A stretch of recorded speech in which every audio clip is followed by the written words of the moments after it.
Hello friends, करते हैं आज के वीडियो में एक नया मेथड जो सेकेंड ऑर्डर की लीनियर डिफरेंशियल इक्वेशन को सॉल्व करने के काम आता है।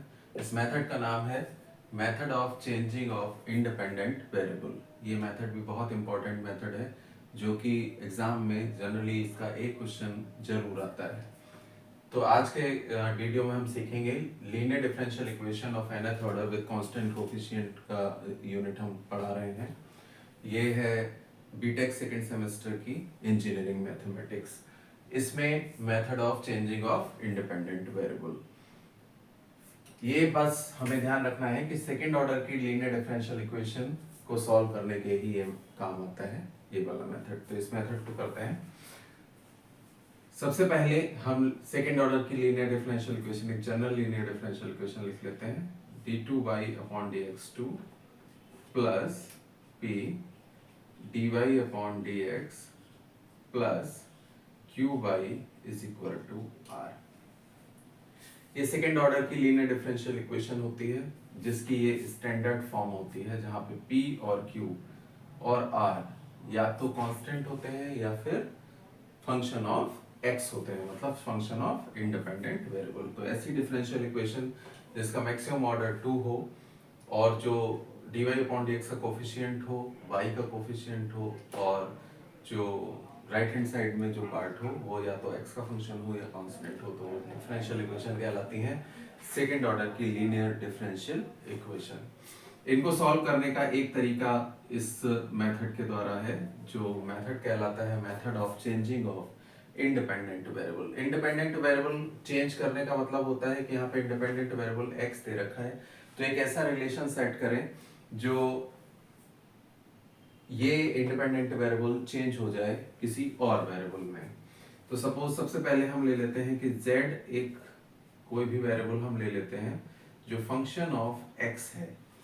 z को हम ऐसा रिलेट करते हैं कि जो फंक्शन ऑफ x हो, तो अब हम x को z में कन्वर्ट करने की कोशिश करेंगे। एक बार मेथड समझ लेते हैं। जब मेथड समझ में आ जाएगा, उसका डेरिवेशन समझ में आ जाएगा, तो फिर क्वेश्चन करने में कभी भी कोई भी दिक्कत नहीं होगी। तो सबसे पहले हम देखते हैं कि y इज हमारे पास क्या है, dy/dx। ये चेंज करना होगा, ये चेंज करना होगा, तो इनकी वैल्यू भी निकालनी होगी। dy/dx को हम लिख सकते हैं dy/dz और dz/dx, ऐसा लिख सकते हैं। मैंने कुछ नहीं किया है, बस dz से मल्टीप्लाई कर दिया है और dz से डिवाइड कर दिया है। एक बार इसको और डिफरेंशिएट करते हैं विद रेस्पेक्ट टू z, तो ये हो जाएगा, सॉरी, विद रेस्पेक्ट टू, एक बार इसको और हम डिफरेंशिएट करते हैं विद रेस्पेक्ट टू x, तो ये हो जाएगा dy/dx। इधर से हो जाएगा d/dx dy/dz इंटू dz/dx, इसका differentiation with respect to x। ये तो हो गया d2y/dx2, और इधर फर्स्ट फंक्शन और सेकंड फंक्शन वाला फॉर्मूला लगा दें। लिखें फर्स्ट फंक्शन dy/dz और डिफरेंशिएट कर दें सेकंड फंक्शन का, देन d/dx किसका, dz/dx का, प्लस लगाएं dz/dx, सेकंड फंक्शन ऐसे ही लिख दिया, और फर्स्ट फंक्शन का डिफरेंशिएशन d/dx किसका, dy/dz का। आई होप ये लाइन आपको समझ में आ गई होगी। d2y/dx2 इज इक्वल टू, ये हो जाएगा dy/dz इंटू d2z/dx2, लिख सकते हैं d2z/dx2 प्लस dz/dx, और ये हो गया,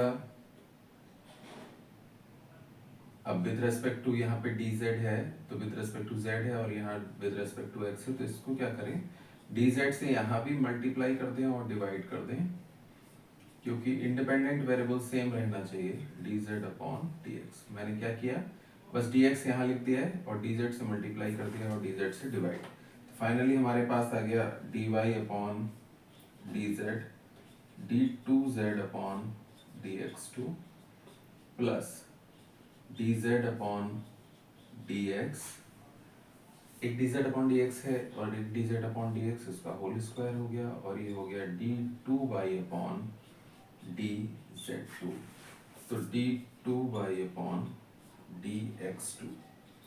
तो ये वैल्यू d2y अपॉन dx2 की और ये वैल्यू dy अपॉन dx की हम इक्वेशन, जो जनरल इक्वेशन है सेकेंड ऑर्डर की, इक्वेशन नंबर 1 मान लेते हैं, इसमें पुट कर देते हैं। तो putting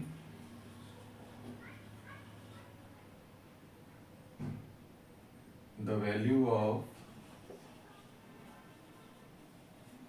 d2y upon dx2 and dy upon dx in equation 1।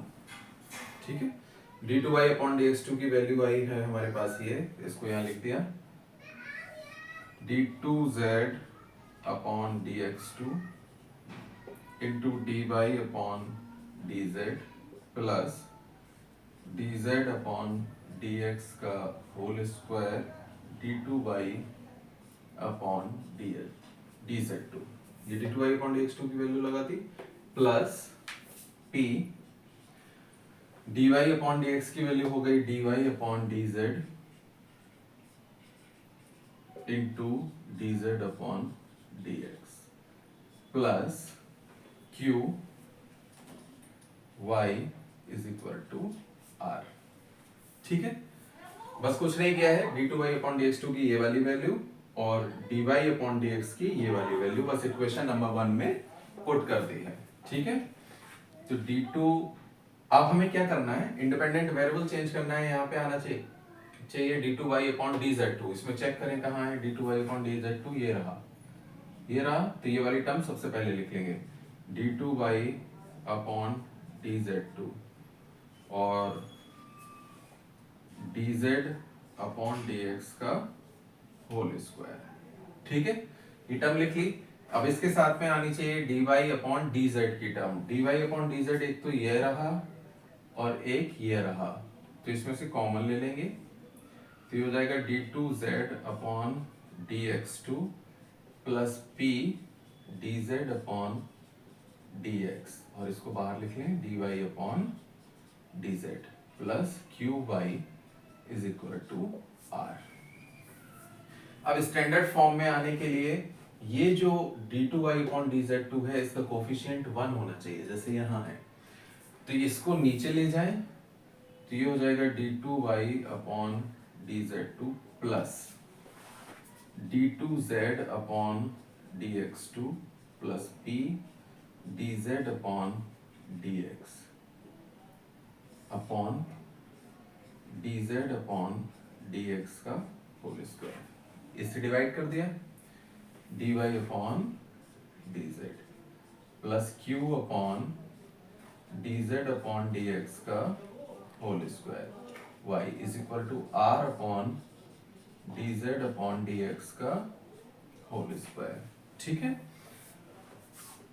इसको स्टैंडर्ड फॉर्म में लिख दें d2y अपॉन dz2 और इस पूरी टर्म को हम मान लेते हैं suppose p1 dy upon dz plus इस पूरी टर्म को हम मान लेते हैं q1 y is equal to, इस पूरी टर्म को हम मान लेते हैं r1। ये जो इक्वेशन 2 आई है, ये इक्वेशन में इंडिपेंडेंट वेरिएबल चेंज हो चुका है, d2y upon dz2 plus p1 dy upon dz plus q1 y is equal to r1। यहाँ पे इंडिपेंडेंट वेरिएबल क्या है, z, और ये स्टैंडर्ड फॉर्म है सेकेंड ऑर्डर की लीनियर डिफरेंशियल इक्वेशन की।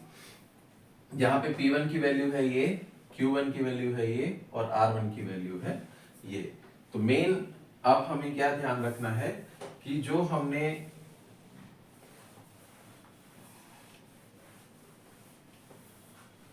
इक्वेशन गिवन है वो ये है इसका जब हम वेरिएबल चेंज करेंगे तो हमने मान लिया है z इक्वल टू कोई भी फंक्शन ऑफ x, तब ये कन्वर्ट होके आ जाएगी इस फॉर्म में d2y upon dz2 plus p1 dy upon dz plus q1 y is equal to r1 की फॉर्म में, इक्वेशन नंबर 2। जहां p1 की जो वैल्यू है इसको आपको याद करने की जरूरत नहीं है, एक बार आप इसको 2 बार ड्राइव करेंगे तो ये ऑटोमेटिकली यहाँ आ जाएगी। जनरली जो वीडियोस लोग बनाते हैं उसमें उसका डेरिवेशन नहीं कराते, जिससे कि ये p1 हमें याद करना पड़ता है एक फॉर्मूले की तरह, और जब आप किसी भी फॉर्मूले को मैथमेटिक्स में याद करने की कोशिश करेंगे तो फिर वो कंफ्यूज कर देगा और क्वेश्चन हो नहीं पाता। यहां से आपको कुछ भी याद नहीं करना है, dz अपॉन dx का होल स्क्वायर। एक तो p1 की वैल्यू ये वाली इस फॉर्मूले से निकलेगी, q1 हो जाता है q upon dz upon dx का होल स्क्वायर, ये रहा जो y के मल्टीप्लाई में है, एंड r1 हो जाएगा r upon dz upon dx का होल स्क्वायर। ये 3 फॉर्मूले हमें याद रखने हैं, p1 q1 r1। ये p1 q1 r1 जब हम निकाल लेंगे देन यहाँ पे पुट कर देंगे और इसका क्या चेंज हो जाएगा, इंडिपेंडेंट वेरिएबल। ये सेकंड ऑर्डर की लीनियर डिफरेंशियल इक्वेशन बन जाएगी। इसको सिंपल हम सॉल्व कर देंगे। सॉल्व करने के लिए क्या करेंगे, CF और PI इसका निकाल देंगे। CF PI निकालने के बाद उसमें जो CF और PI आएगा वो इन terms of independent variable that is Z की फॉर्म में आएगा। फिर Z को X की फॉर्म में चेंज कर देंगे। जैसे ही X की फॉर्म में हम लिखेंगे तो वही होगा इसका रिक्वायर्ड आंसर। एक बार मैं स्टेप बता देता हूं,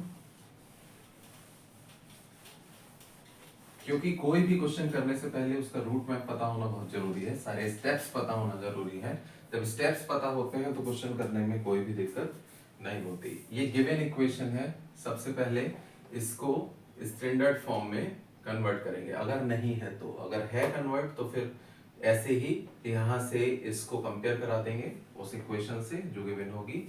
जो dy अपॉन dx के मल्टीप्लिकेशन में होगा वो p होगा, जो y के मल्टीप्लिकेशन में होगा वो q होगा, और जो राइट हैंड साइड में फंक्शन ऑफ x होगा वो r होगा।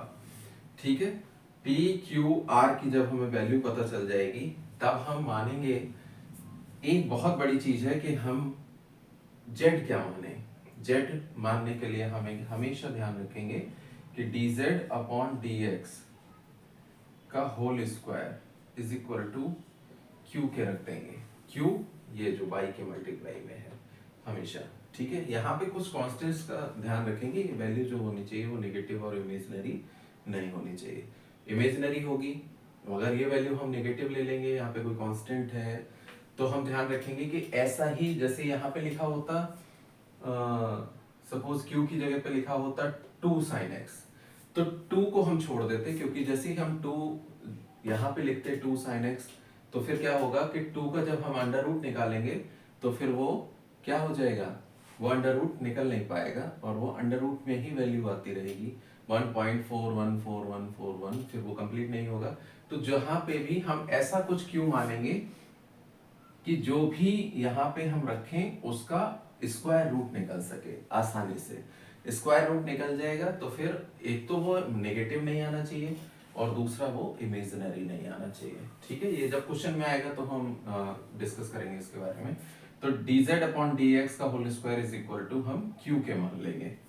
ठीक है, अब हमारे पास सारी चीजें हैं, यहाँ से हम dz अपॉन dx निकाल लेंगे, ये हो जाएगा अंडर रूट q, इसकी पॉजिटिव वैल्यू लेंगे और यहाँ से इसको, अब q is the function of x है तो dz अपॉन dx इसको इंटीग्रेट कर दें तो ये हो जाएगा अंडर रूट q dx, यहाँ से z निकल आएगा जो होगा फंक्शन ऑफ x, वो ये वाला z है फंक्शन ऑफ x। ठीक है, तो 2-3 चीजें याद रखेंगे। सबसे पहले जो गिवन इक्वेशन है उसमें d2y अपॉन dx 2 के कोफिशिएंट में 1 होना चाहिए। ठीक है, जब ये सेकेंड ऑर्डर की स्टैंडर्ड फॉर्म आ जाए तो dy अपॉन dx के जो मल्टीप्लाई में है वो p, जो y के मल्टीप्लाई में है वो q, जो राइट हैंड साइड में है वो r, p q r। और dz अपॉन dx का होल स्क्वायर बराबर मान लेंगे हम q, यहां से z। तो p q r z सारी वैल्यू आ गई। z को दो बार डिफरेंशिएट कर दें तो d2z अपॉन dx2 आ जाएगा, एक बार डिफरेंशिएट कर दें तो dz अपॉन dx आ जाएगा। ये dz अपॉन dx ऑलरेडी यहाँ पे है। तो अब P1 जब हम निकालेंगे तो मेन मकसद होता है P1 Q1 R1 की वैल्यू, तो d2z अपॉन dx2 पता होगा यहाँ से, P हमें यहाँ से, dz अपॉन dx यहाँ से, dz अपॉन dx का होल स्क्वायर यहाँ से, ऐसे Q dz अपॉन dx का whole square, R dz upon dx का होल स्क्वायर, इन सब की वैल्यू लगा के P1 Q1 और R1 की वैल्यू लगा देंगे तो वो वैल्यू निकल के आएगी। तो वो वैल्यू यहाँ रखनी है इक्वेशन नंबर 2 में।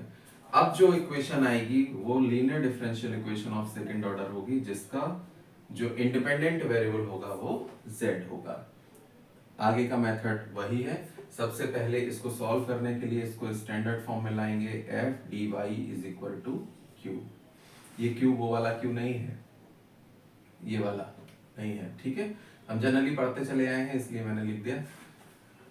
और फिर इसकी कॉम्प्लीमेंट्री फंक्शन, कॉम्प्लीमेंट्री फंक्शन के बाद मतलब सबसे पहले auxiliary equation, complementary function, particular integral, then final answer y is equal to cf plus pi।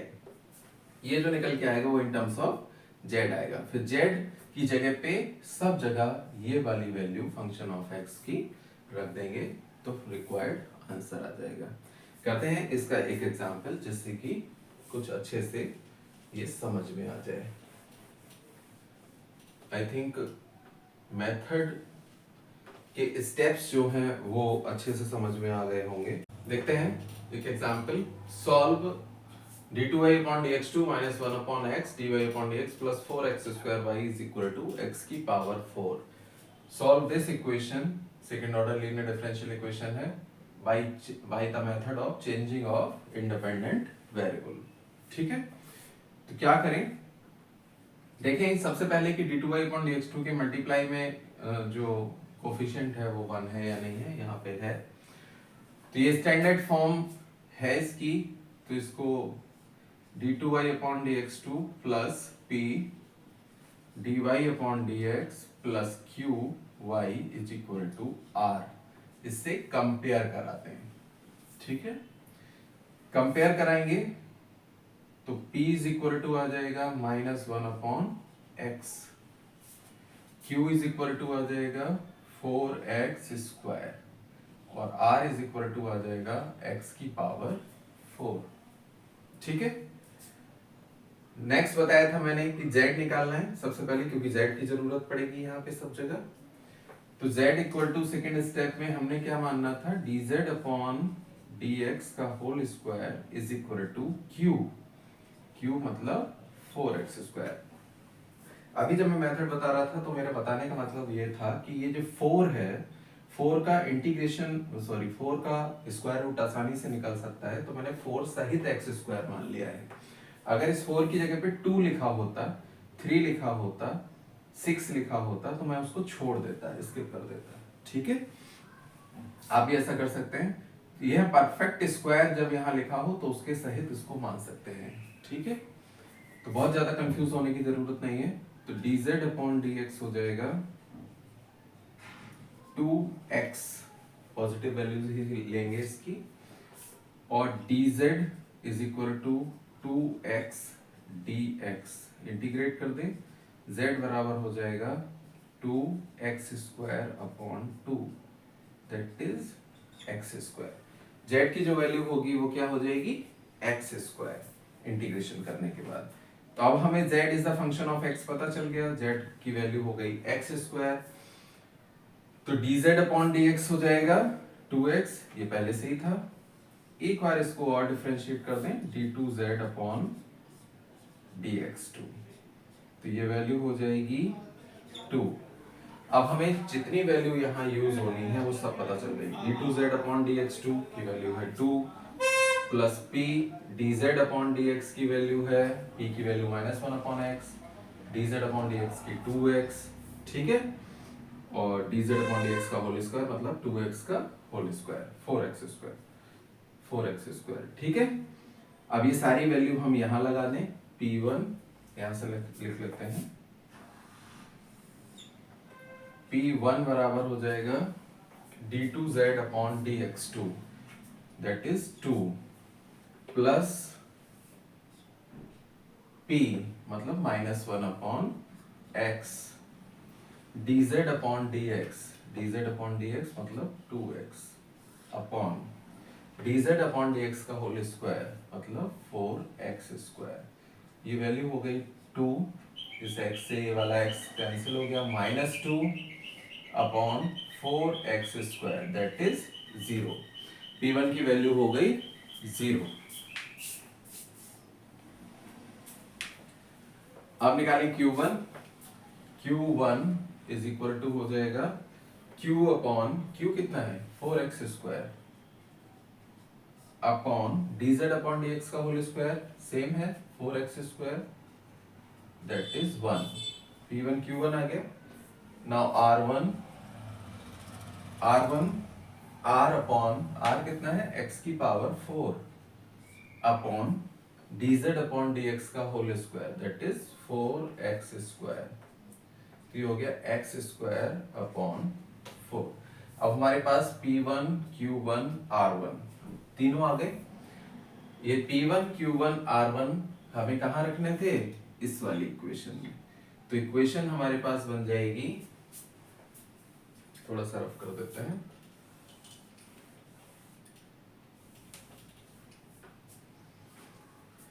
Equation हो जाएगी d2y upon dz2 plus P1 that is 0 dy upon dz plus Q1 that is 1 y is equal to R1 x square upon 4। ठीक है, तो इसको मैंने क्या किया, ये सेकंड ऑर्डर की लीनियर डिफरेंशियल इक्वेशन दे रखी थी जिसका इंडिपेंडेंट वेरिएबल था x, इसको मैंने बदल दिया सेकंड ऑर्डर की लीनियर डिफरेंशियल इक्वेशन जिसका इंडिपेंडेंट वेरिएबल है z by using changing of independent variable, जिसमें हमें जरूरत पड़ेगी z की, P1 की, Q1 की और R1 की। ठीक है, इसको मैं यहां से रफ कर देता हूं।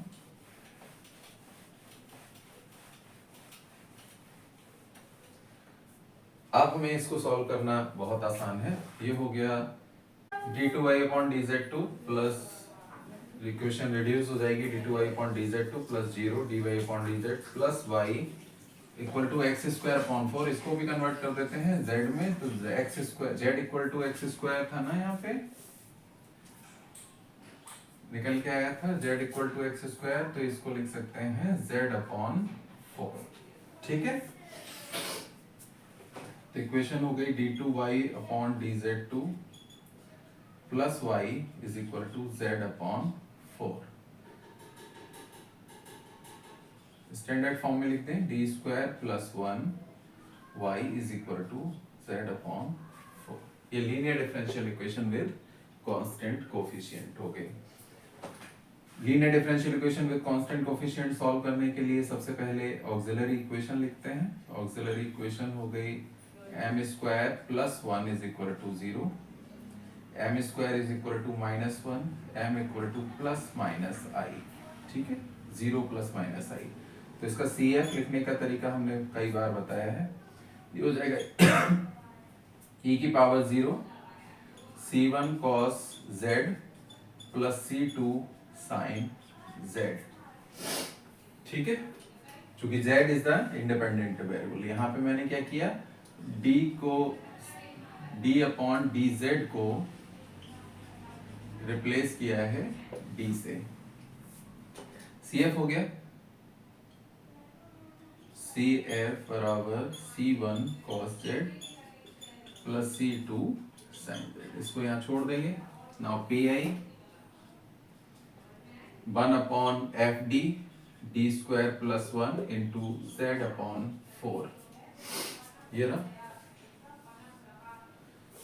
ये हो जाएगा 1/4 आगे 1 अपॉन डी स्क्वायर प्लस 1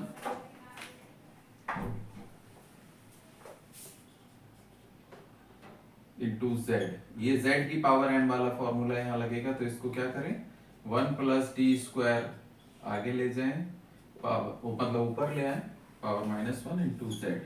इसको बाइनोमियल एक्सपेंशन से एक्सपेंड कर दें, ये हो जाएगा 1 माइनस डी स्क्वायर। चूंकि यहाँ पे z की मैक्सिमम पावर 1 है तो उसके आगे लिखना बेकार है। ये हो जाएगा 1/4, अंदर ले जाएं, z हो गया -0। 2 बार डिफरेंशिएट z का करें, एक बार z का किया तो 1 और दूसरी बार किया तो 0, दैट इज z/4। ये pi निकल आया, cf निकल आया। cf को in terms of x convert करके देखें, z इक्वल टू है x², then x equal to √z, तो हो जाएगा C1 cos, जरूरत नहीं इसको, z जहां जहां z है वहां वहां x² लिख दें, तो C1 cos x² plus C2 sin x², यहां से हो जाएगा x²/4। तो solution y is equal to हो जाएगा CF प्लस PI। CF हो जाएगा C1 cos x² plus C2 sin x² plus pi x²/4। So this one is the required answer। तो आई होप इस मेथड के द्वारा जो क्वेश्चन है वो आपको समझ में आ गया होगा। इससे रिलेटेड और भी क्वेश्चन हम अगले वीडियो में कराएंगे। तब तक आप जितने ज़्यादा से ज़्यादा क्वेश्चन इस टॉपिक से रिलेटेड कर सकते हैं वो करें। अगर कोई भी प्रॉब्लम आती है तो आप मुझे कमेंट बॉक्स में जरूर लिखें। मिलते हैं अगले वीडियो में।